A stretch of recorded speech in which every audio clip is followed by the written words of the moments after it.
বিসমিল্লাহির রহমানির রহিম। প্রিয় শিক্ষার্থীবৃন্দ, বর্ণমালা আদর্শ উচ্চ বিদ্যালয় অ্যান্ড কলেজ কর্তৃক আয়োজিত অনলাইন ক্লাসে তোমাদেরকে সবাইকে স্বাগত জানাচ্ছি। আমি খন্দকার হামিদুল হক। কেমন আছো তোমরা সবাই? করোনার প্রাদুর্ভাবের কারণে আমরা তোমাদেরকে শ্রেণীকক্ষে আনতে পারছি না, যার জন্যই আমাদের এই আয়োজন। এখন তোমরা যদি ক্লাসগুলা মনোযোগ সহকারে দেখো তাহলে আমাদের পরিশ্রম সার্থক হবে। তো আজকে আজকে দশম শ্রেণীর উচ্চতর গণিত বিষয়ে আমি তোমাদের একটা ক্লাস নিব। এটা অধ্যায় হচ্ছে অনুশীলনী 13, ঘন জ্যামিতি। মূলত আমাদের এই ঘন জ্যামিতিগুলা, এগুলোর চেহারা কেমন, দেখতে কেমন, সেটা যদি আমরা জানতে পারি এবং তাদের পৃষ্ঠ কয়টা, পৃষ্ঠের ক্ষেত্রফলটা কিভাবে বের করতে হয়, কর্ণের দৈর্ঘ্য কিভাবে বের করতে হয়, তার আয়তন কিভাবে বের করতে হয়, এই সূত্রগুলো যদি আমাদের আত্মস্থ থাকে তাহলে কিন্তু এগুলার যে গাণিতিক সমস্যা সেটা করা খুব সহজ হয়ে যায় আমাদের। তো আজকে আমি তোমাদের এই ঘন জ্যামিতি সংক্রান্ত যতগুলা আমাদের ঘন জ্যামিতির যতগুলা ঘনবস্তু আছে সেই ঘনবস্তুগুলা সম্পর্কে আমি তোমাদের আলোচনা করব। এখানে আছে, দেখো, প্রথমে আছে আয়তাকার ঘনবস্তু, ঘনক, কোণক। এই কোণকের আরেকটা নাম আছে, সেটাকে আমরা বলি বেলন, কোণক, গোলক, প্রিজম, পিরামিড, ক্যাপসুল। আরেকটা আছে আমাদের তোমাদের কি বলে, এটাকে বলা হয় সিলিন্ডার বা বেলন। তো সেটা আমি লিখে নেই। একটা হচ্ছে কোণক, গোলক, প্রিজম, পিরামিড, ক্যাপসুল। আরেকটা আছে সিলিন্ডার বা বেলন।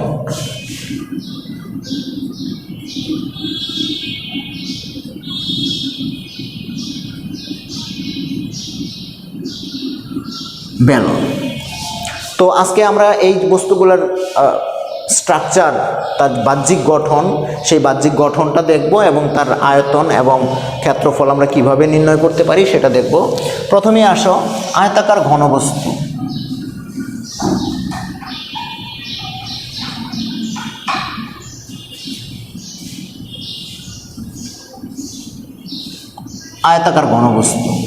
আয়তাকার ঘনবস্তু কেমন?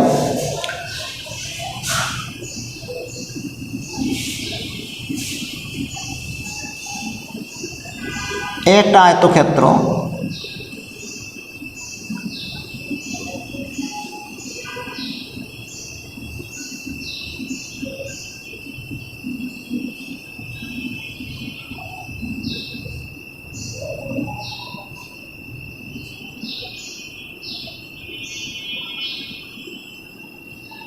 দেখো এটা হচ্ছে আমাদের একটা আয়তাকার ঘনবস্তু। এই আয়তাকার ঘনবস্তুর কয়টা পিঠ আছে? আমরা আয়তাকার ঘনবস্তুর খুব পরিচিত একটা বাস্তবধর্মী একটা স্ট্রাকচার হচ্ছে, আমরা বলি ইট। যেমন ধরো এই যে ডাস্টারটা আছে, এটাও একটা আয়তাকার ঘনবস্তু। এটার কয়টা পৃষ্ঠ আছে? একটা পৃষ্ঠ, দুইটা পৃষ্ঠ। দেখো এখানে আমার খেয়াল করো, আমার এখানে এ বি সি ডি একটা পৃষ্ঠ, আবার A B C D E F এটা একটা পৃষ্ঠ, আবার C D C F D C G H এটা একটা পৃষ্ঠ। এখন তুমি দেখো এখানে কতগুলো পৃষ্ঠ আমার তৈরি হয়েছে। একটা হয়েছে এ বি ই এফ, একটা হয়েছে বি ই জি সি, একটা হয়েছে এ এফ এইচ ডি, আরেকটা তৈরি হয়েছে ডি সি জি এইচ, একটা হয়েছে ই এফ এইচ জি। তার মানে আমার মোট 6টা পৃষ্ঠ তৈরি হয়েছে। 6টা পৃষ্ঠের মধ্যে খেয়াল করো, এ ডি সি বি এই পৃষ্ঠটা যেরকম আয়তক্ষেত্র, এফ এইচ জি ই এটাও কিন্তু সেই রকমই আয়তক্ষেত্র। এটার এই বাহুটা যতটুকু, এই বাহুটা ততটুকু, এই বাহুটা ততটুকু। তাহলে আমরা এখানে দেখছি যে 2টা করে আয়তক্ষেত্র আছে সিমিলার, একই রকম। তার মধ্যে এই বি সি জি ই এই আয়তক্ষেত্রটা যেমন, এ ডি এইচ এফ এই আয়তক্ষেত্রটাও তেমন। তার মানে আমাদের এখানে 3টা আয়তক্ষেত্র আছে।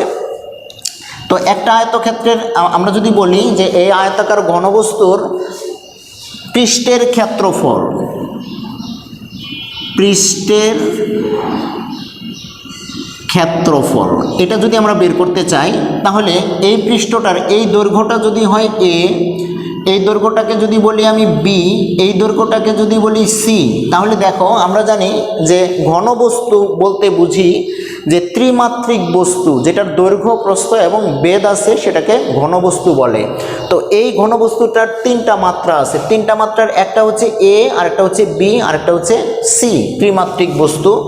এটার পৃষ্ঠ বলছিলাম আমরা কয়টা, 6টা পৃষ্ঠ। তো 6টা পৃষ্ঠের মধ্যে একটা পৃষ্ঠ আছে দেখো এ বি ই এফ, এটার দেখো দৈর্ঘ্য হচ্ছে এ আর প্রস্থ হচ্ছে বি, তাহলে তার ক্ষেত্রফল কি এ বি। আর এই পৃষ্ঠটার মতো এটারও এটা হবে এ আর এটা হবে বি, তাহলে এই আয়তক্ষেত্রটার ক্ষেত্রফল হবে আরও একটা এ বি। এবার দেখো এইটা যেটা আছে বিই জি সি, এটার কিন্তু প্রস্থটা হচ্ছে বি আর দৈর্ঘ্যটা হচ্ছে সি, তাহলে এটার ক্ষেত্রফল কি বি সি।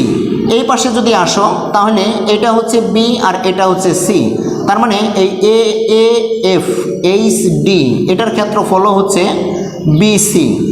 আরেকটা আছে দেখো এ বি সি ডি, এটার দৈর্ঘ্য হচ্ছে এ আর প্রস্থ হচ্ছে সি, এটা সমান, তার মানে এটা হচ্ছে এ সি যোগ ওই পাশেরটা বিই জি এইচ এটারও হচ্ছে এ সি, তাহলে আমরা কি পেয়ে গেলাম 2 into A B plus BC plus CA.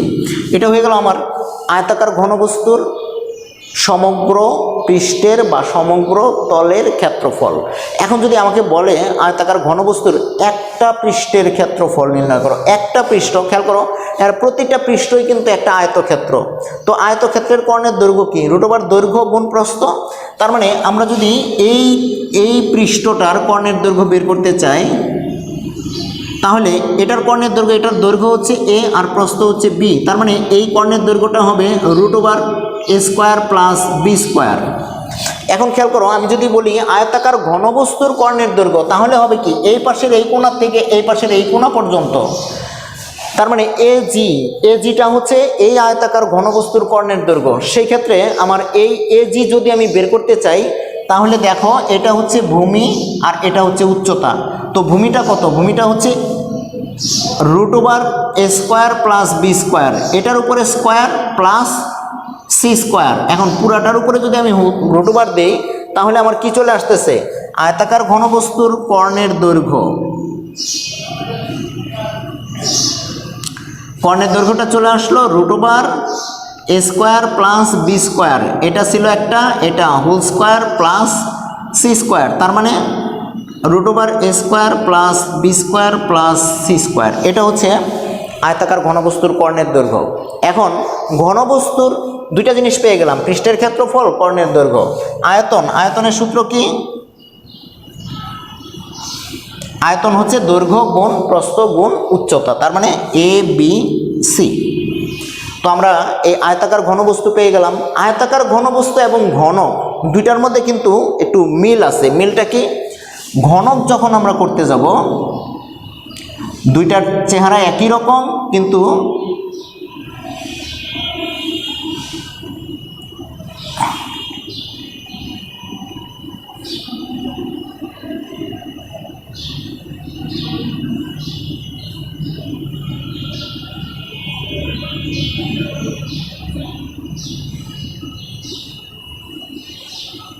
এটা হচ্ছে আমার একটা ঘনক।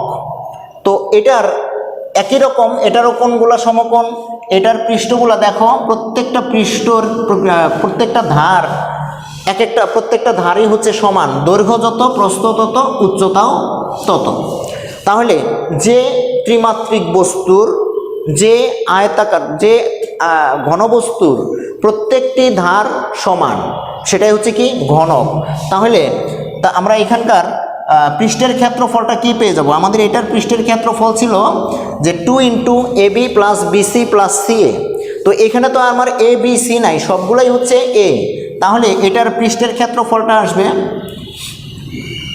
2 into a² plus a² plus a², তার মানে কি হলো 2 ইন্টু 3a² সমান হচ্ছে 6a²। এটা হচ্ছে ঘনকের পৃষ্ঠের ক্ষেত্রফল।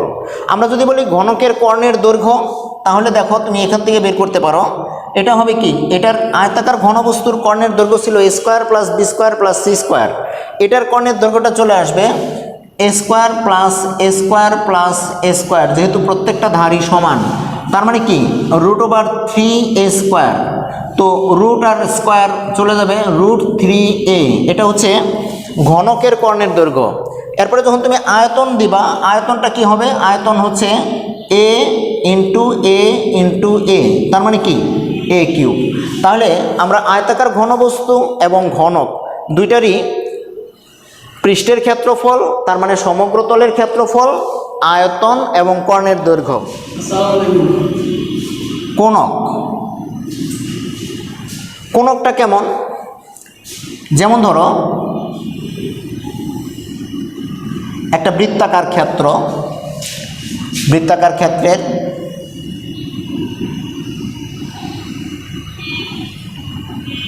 ভূমিতলটা হচ্ছে বৃত্তাকার এবং পার্শ্বতলটা হচ্ছে গোলীয়, এটা হচ্ছে একটা কোণক। একটা পার্শ্বতলের একটা শীর্ষবিন্দু থাকে, যে ঘনবস্তুর একটা শীর্ষবিন্দু এবং তার তলটা হচ্ছে কি বৃত্তাকার, বৃত্তাকার তলের উপর অবস্থিত যে ঘনবস্তুর একটা শীর্ষবিন্দু থাকে, সেটাই হচ্ছে আমাদের কোণক। এখন এই যে তলটা, এটা বৃত্ত হলে বৃত্তের একটা কেন্দ্র আছে, এটা বৃত্তের কেন্দ্র, এটা হচ্ছে বৃত্তের ব্যাসার্ধ, আর এইটা হচ্ছে তার কোণকের উচ্চতা, উচ্চতা হচ্ছে h, ব্যাসার্ধটা হচ্ছে r, আর এটাকে আমরা বলি হেলানো উচ্চতা, হেলানো উচ্চতা, এটা হচ্ছে কোণকের উচ্চতা, আর এটা হচ্ছে কি ব্যাসার্ধ।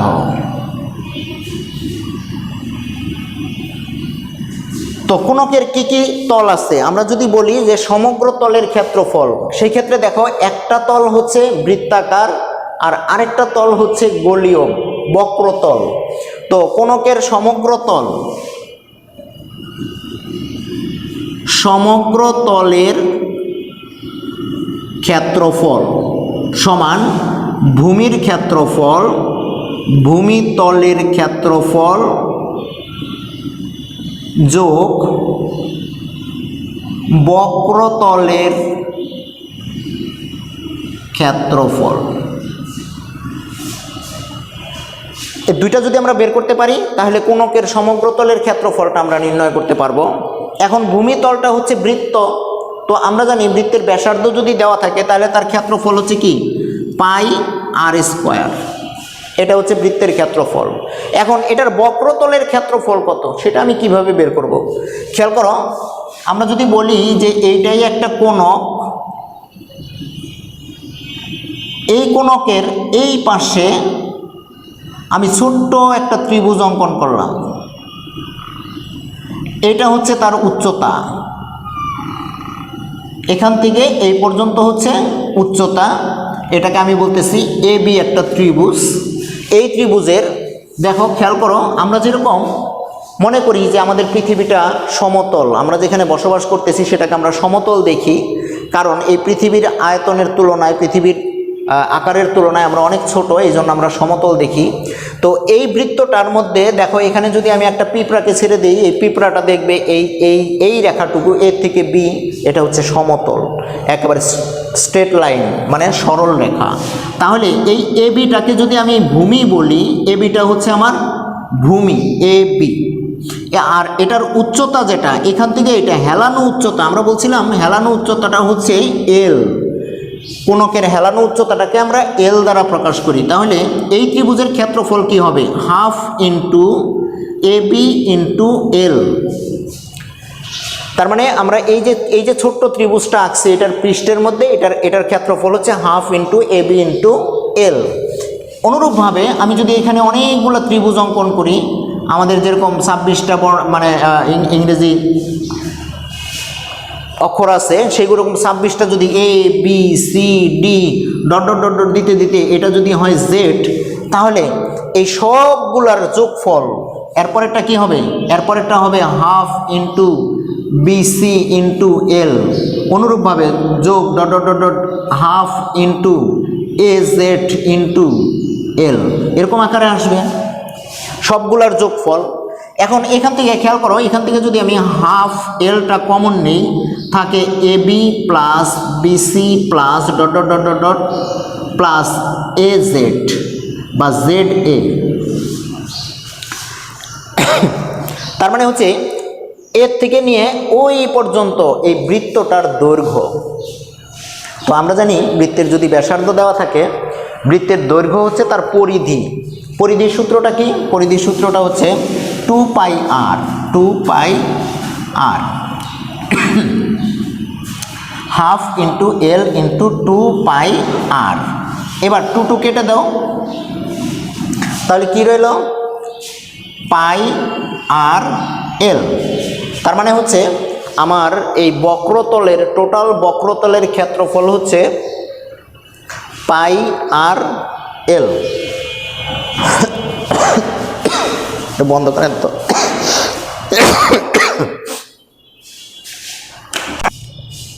তো শিক্ষার্থীরা খেয়াল করো, আমরা কিন্তু এটার টোটাল বক্রতলের যে ক্ষেত্রফলটা পেয়ে গেছি। আমরা এখানে পার্ট 26টা ত্রিভুজ তৈরি করছিলাম এই অংশের মধ্যে, সেই 26টা ত্রিভুজেরই ক্ষেত্রফল কিন্তু আসছে আমার πr l।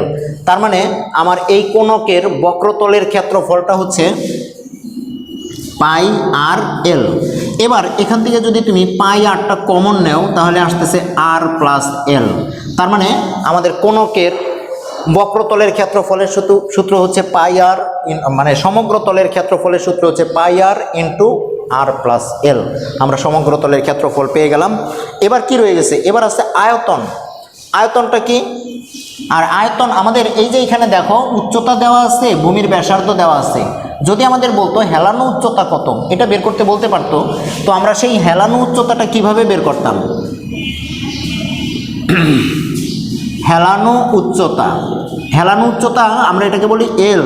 তুমি খেয়াল করো যে এইখান থেকে যে ত্রিভুজটা হয়েছে, আমরা যদি বলি যে এ বি সি একটা ত্রিভুজ, তাহলে এই এ বি সি ত্রিভুজটা কিন্তু একটা সমকোণী ত্রিভুজ। আর সেই সমকোণী ত্রিভুজের এই এসিটা হচ্ছে, দ্যাট মিন্স এলটা হচ্ছে সমকোণের বিপরীত বাহু। তো সমকোণের বিপরীত বাহুকে আমরা অতিভুজ বলি। তাহলে এই এল ইকুয়াল টু কী হবে? এল ইকুয়াল টু হবে এইচ স্কোয়ার প্লাস আর স্কোয়ার। তার মানে উচ্চতা এবং ভূমির ব্যাসার্ধ যদি দেওয়া থাকে, তাহলে আমরা ওই ত্রিভুজের, তার মানে ওই কোণকের বক্রতলের ক্ষেত্রফলটা আমরা নির্ণয় করতে পারি। আমরা যদি এইখানে আঁকি,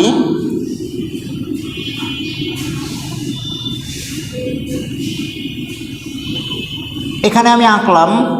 এখন এটাকে কিন্তু তুমি বৃত্ত বলতেছো, কিন্তু বৃত্ত হচ্ছে দ্বিমাত্রিক বস্তু, দ্বিমাত্রিক ক্ষেত্র, আর গোলক হচ্ছে ত্রিমাত্রিক ক্ষেত্র। যেমন ধরো তোমার হাতে যদি একটা ক্রিকেট বল থাকে, এই ক্রিকেট বল এটা হচ্ছে একটা ত্রিমাত্রিক বস্তু, এটা হচ্ছে গোলক। কিন্তু এই যে এরকম আঁকছে, এটার দেখো এটার কিন্তু ক্ষেত্রফল নির্ণয় করতে পারবো, কিন্তু এটার আয়তন বের করতে পারবো না। যখনই আমি এটাকে এরকম করে শেড দিয়ে দিচ্ছি এরকম, তার মানে কি এটা হয়ে গেল, তখন কি হয়ে গেল? এটা হয়ে গেল একটা গোলক। এখন এই গোলক মানে তোমার বল, তো এই বলটার কি পৃষ্ঠ, একটা চারপাশের একটা পৃষ্ঠ আছে, এই পৃষ্ঠের ক্ষেত্রফল এবং আয়তন, এবং সেই ক্ষেত্রে তোমার এইটার দেওয়া থাকবে কি ভিতরের এখান থেকে এখানকার ব্যাসার্ধ। গোলকের ব্যাসার্ধ যদি আর হয়, ব্যাসার্ধ যদি আর হয়, তাহলে তার পৃষ্ঠের ক্ষেত্রফল, পৃষ্ঠের ক্ষেত্রফল, এটার পৃষ্ঠের ক্ষেত্রফলটা হচ্ছে 4πr স্কোয়ার। এবং এই গোলকের আয়তন, গোলকের আয়তনের সূত্র হচ্ছে 4/3πr কিউব।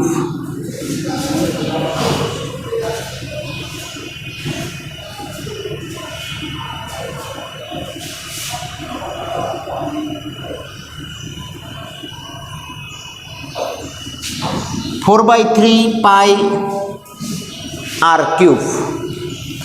আচ্ছা, এবার আমরা এটার দুইটা পেয়ে গেলাম, একটা হচ্ছে পৃষ্ঠের ক্ষেত্রফল আর একটা হচ্ছে সংক্রান্ত দেখো, গোলক সংক্রান্ত আমাদের কিছু অঙ্ক থাকে। সেটা হচ্ছে যে এই যে গোলকটা তৈরি করছি, একটা বল তৈরি করতে হলে কিন্তু বলের একটা পুরুত্ব থাকে, এরকম একটা পুরুত্ব থাকে। তো এখন এই ভিতরের ব্যাসার্ধ এটা, আর বাইরের ব্যাসার্ধ হচ্ছে এটা। তো এখন এইটুকু যে ব্যাসার্ধ, এটাকে যদি আমরা এক্স বলি, তাহলে এই R1 ইকুয়াল টু কী হচ্ছে, R প্লাস এক্স। এখন এটার এই অংশটার ক্ষেত্রফল কত, যখন তোমাকে বলবে যে এই যে পুরুত্ব দেওয়া আছে এই অংশটার ক্ষেত্রফল কত, তো এই অংশটার ক্ষেত্রফল বের করতে হলে টোটাল মানে এই অংশটার আয়তন কত, এই যে পুরুত্বটা দেওয়া আছে। আমি যদি এটা একটা লোহার গোলক বলি, যে ফাঁপা লোহার গোলক, সেটার ভিতরের ব্যাসার্ধ হচ্ছে আর বাইরের ব্যাসার্ধ হচ্ছে R plus R1, that means R1 equal to R plus x, তার মানে পুরুত্ব হচ্ছে এক্স। তাহলে এটা লোহার আয়তন কত, তো টোটাল আয়তনটা কত, টোটাল আয়তনটা হচ্ছে 4/3 পাই R1 কিউব, আর ভেতরের আয়তনটা হচ্ছে 4/3 পাই R কিউব। এখন খেয়াল করো, আমি যদি এই 4/3 পাই R1 কিউব থেকে 4/3 পাই R কিউব বিয়োগ করি, তাহলেই কিন্তু আমার এই অংশটার আয়তন বের হয়ে চলে আসবে। তো এই অংশটার মধ্যে আমরা এখানে কি বলছিলাম, 4/3 pi R plus X whole cube. এখন এই অংশটার আয়তন কত সেটা যদি আমরা বলি, তাহলে সেটা কি হবে, যে গোলকে লোহার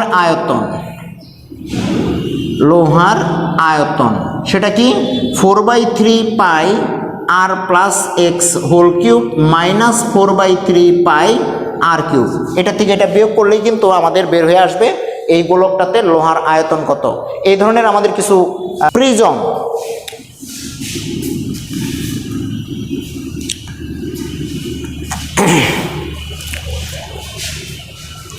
প্রিজম হচ্ছে যে ঘনবস্তুর ভূমিতল হচ্ছে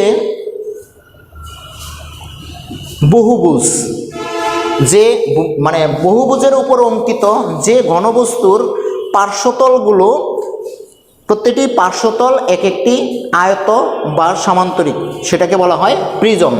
এখন এই প্রিজম একটা হচ্ছে সুষম প্রিজম আর একটা হচ্ছে অসম প্রিজম। সুষম প্রিজম হচ্ছে যেই প্রিজমের ভূমিতলটা হচ্ছে সুষম বহুভুজ। সুষম বহুভুজ বলতে আমরা বুঝি যদি হয় ত্রিভুজ, তাহলে এই প্রত্যেকটা বাহু যদি সমান হয় আমরা সেটাকে বলি সুষম ত্রিভুজ, সুষম বহুভুজ। এখন এই সুষম বহুভুজের উপর অঙ্কিত যে ঘনবস্তুর প্রতিটি পার্শ্বতল এক একটি আয়ত বা সামান্তরিক,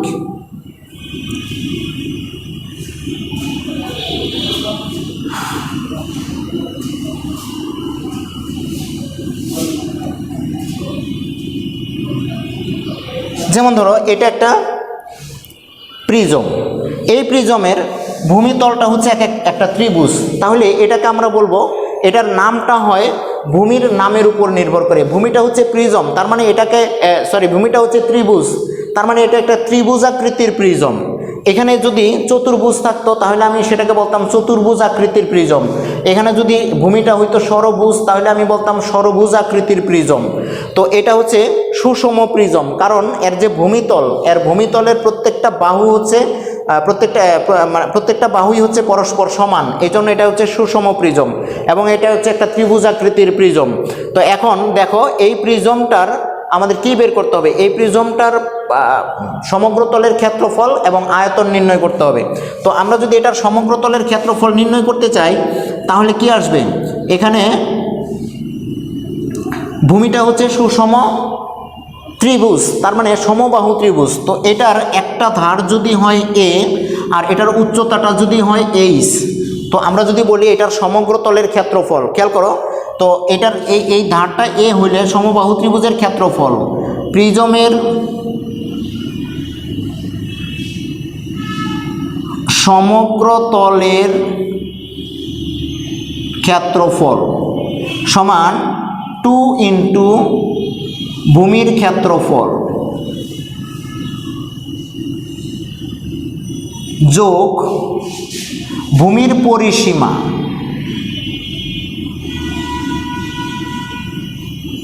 গুণ উচ্চতা। তাহলে 2 ইন্টু ভূমির ক্ষেত্রফল, ভূমিটা হচ্ছে একটা সমবাহু ত্রিভুজের ক্ষেত্রফল কি √3/4a²। এটা হচ্ছে একটা ত্রিভুজের ক্ষেত্রফল √3/4a²। তাহলে এখানে আছে দুইটা ত্রিভুজের ক্ষেত্রফল 2 × √3/4a² যোগ ভূমির পরিসীমা দেখো, যেহেতু ভূমির প্রত্যেকটা বাহুই সমান, তিনটা বাহু, তাহলে তিনটা বাহু দিয়ে তিনটা বাহুই a, তার মানে 3a ইন্টু উচ্চতা হচ্ছে h। তাহলে কি হলো, এটা 2 × ভূমির, আমরা যদি বলি এটার যদি বের করতে চাই তাহলে এখানে আসবে কত, √3a² প্লাস 3ah। এটাই হচ্ছে আমার প্রিজমের সমগ্র তলের ক্ষেত্রফল। আর প্রিজমের আয়তন কত, দেখো পার্শ্বতলগুলো কিন্তু এক একটা আয়তন, তো পার্শ্বতলের একটা ক্ষেত্রফল বের করতে হলে ভূমি গুণ উচ্চতা, তো তিনটার ক্ষেত্রফল হচ্ছে 3টা ভূমি গুণ উচ্চতা। এই দেখো 3টা ভূমি গুণ উচ্চতা। আচ্ছা, তো এখন হচ্ছে এটার আয়তন হচ্ছে কি ভূমির ক্ষেত্রফল গুণ উচ্চতা। আয়তনটা হচ্ছে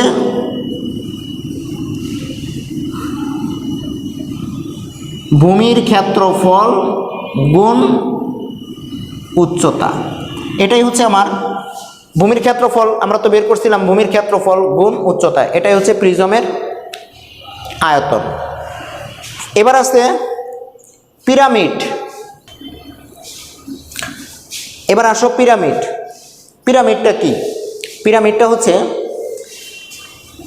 বহুভুজের উপর অঙ্কিত যে আয়তাকার ঘনবস্তুর একটি শীর্ষবিন্দু থাকে এবং তার পার্শ্বতলগুলো হচ্ছে প্রত্যেকটি সুষম সমবাহু ত্রিভুজ, মানে সর্বসম সমবাহু ত্রিভুজ।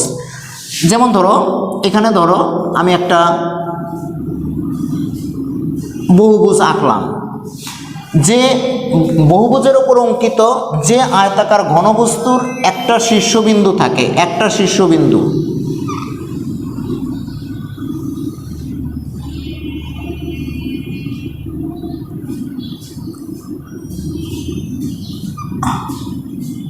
একটা শীর্ষবিন্দু, এবং দেখো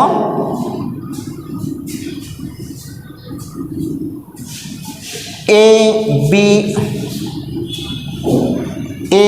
বি সি ডি, এই বহুভুজের উপর অঙ্কিত যে ঘনবস্তুর একটা শীর্ষবিন্দু, আমরা এটাকে যদি বলি পি একটা শীর্ষবিন্দু এটা, আর তার পার্শ্বতলগুলো হচ্ছে এক একটি সমবাহু ত্রিভুজ। দেখো এটা কিন্তু একটা সমবাহু ত্রিভুজ, এটা একটা সমবাহু ত্রিভুজ, এটা একটা সমবাহু, এটা একটা সমবাহু, এটা একটা সমবাহু। তাহলে পার্শ্বতলগুলো হচ্ছে সমবাহু ত্রিভুজ, সমদ্বিবাহু ত্রিভুজ, পার্শ্বতলগুলো সমদ্বিবাহু ত্রিভুজ, এবং ভূমিটা হচ্ছে একটা বহুভুজ। এটাকে বলা হয় পিরামিড। তো এখন এই পিরামিডের আমরা যদি বলি সমগ্র তলের ক্ষেত্রফল, সেই ক্ষেত্রে পিরামিডের সমগ্র তলের ক্ষেত্রফলটা আসবে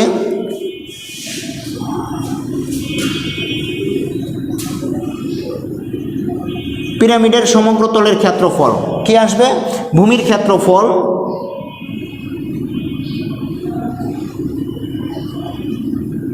যোগ পার্শ্বতলগুলোর ক্ষেত্রফল।